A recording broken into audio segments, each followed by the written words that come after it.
6 massive 30-watt lasers, 3 times bigger than lasers I usually work with. But you can see they can get split up into like multiple beams, right? So like one laser can do many beams. I think it would be plausible to say 10,000 people have enjoyed this at least. There's always a queue of people, right? We can adjust how long they control the lasers for, depending on how busy it is. But honestly, we've found that because there's always a queue, we've never really been able to increase that. For this, we've worked out there's over 3,000 turns on the lasers in one night, 6,000 over 2 nights. We can sort of guess how many people that is. There was the whole NHS thing, so I thought let's fire up some lasers for the NHS. And I realised that people really loved just seeing lasers flying around. So that started me off on this whole process of researching these really big lasers and trying to come up with an idea that would work with social distancing, that you could just enjoy from afar. You didn't have to touch anything. You didn't have to come near anyone else. And that's really where this was born.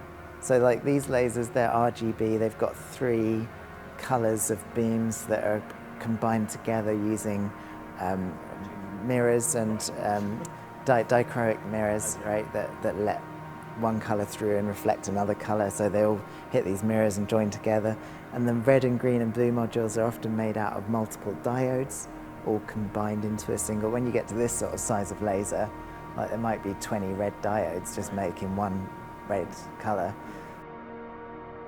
The laser beam just sort of stops in mid-air. It's really weird.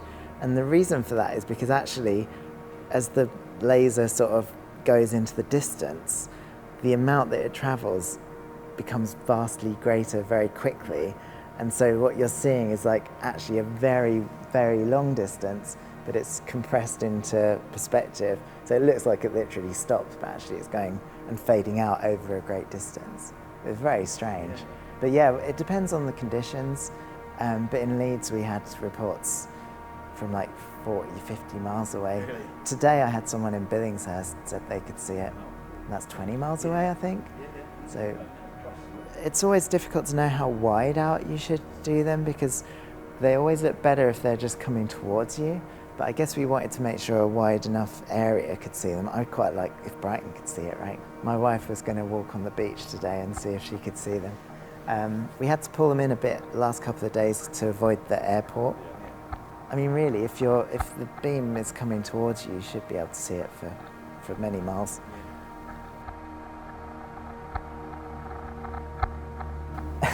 People showing their appreciation is very sweet. But that was always my motivation for computers, was to make nice things.